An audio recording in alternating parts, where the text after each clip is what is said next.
Hello aunty, আমার wife তো মনে হয় ভিতরে আছে, তাই না? স্যার স্যার যাই না স্যার। ও স্যার,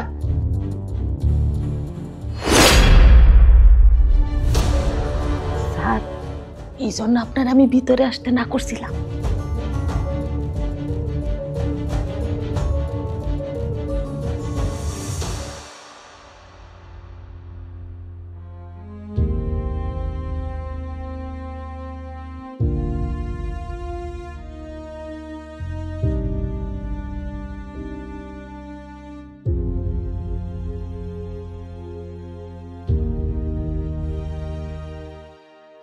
তোমাকে কিন্তু আজকে অনেক সুন্দর লাগতেছে। শুভ, মাহি, তুমি তুমি এখানে? তাহলে তাহলে এই চলতেছে, এই তোমার মিটিং আর এই তোমার ক্লায়েন্ট।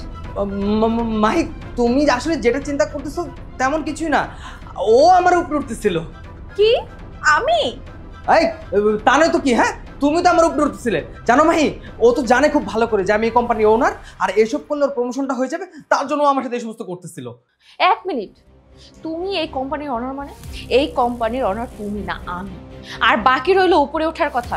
শোনো, আমি নিজের চোখে দেখেছি কে কার উপরে উঠেছিল। মাহি, তুমি তো আসলে পুরো বিষয়টা জানো না। শুরুতে ওই আমার উপরে উঠতেছিল। জন, তুমি এখানে কি করতেছো?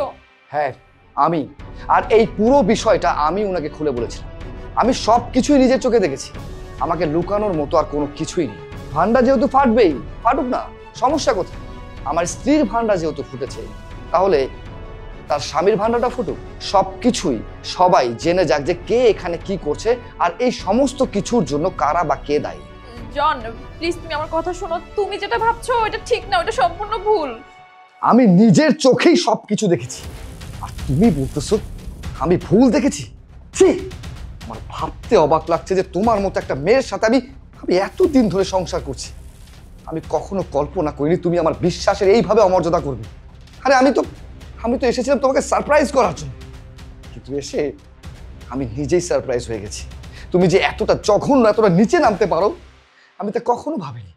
তুমি একটা বারের জন্য চিন্তা করলে না?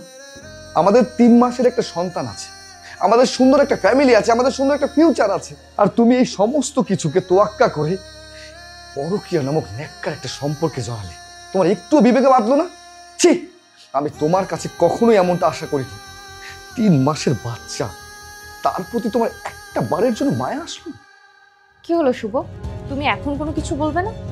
ওকে ফাইন, কোনো ব্যাপার না। আমি বলি তুমি শোনো, আমি এই সমস্ত ঘটনা গিয়ে আমার বাবাকে বলবো। তারপর তুমি এই কোম্পানি থেকে, এই অফিস থেকে এবং আমার জীবন থেকে সারা জীবনের জন্য বের হয়ে যাবে, বুঝতে পেরেছো? প্লিজ মাহি, প্লিজ, তুমি এমন কিছু করো না। দেখো, আমি একদম বরবাদ হয়ে যাব। তো এই বরবাদের জন্য না দায়ী তুমি নিজেই।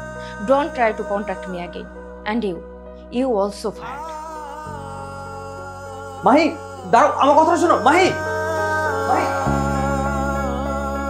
জন জন প্লিজ, আমি মানছি যে আমি অনেক বড় ভুল করে ফেলেছি, কিন্তু প্লিজ তুমি আমাকে লাস্ট বার ক্ষমা করে দাও। অন্তত আমাদের বাচ্চাটার কথা ভেবে হলেও আমাকে ক্ষমা করে দাও।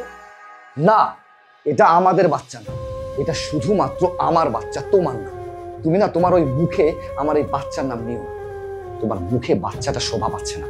শোনো, আমি তোমাকে কোনো ক্ষমাই করতে পারবো না, কারণ যে ধোকাটা তুমি আমাকে দিয়েছো, আমার সন্তানকে দিয়েছো, তারপরে তোমার মতো মেয়ের সাথে আমি একটা মুহূর্ত সংসার করবো। Mind it.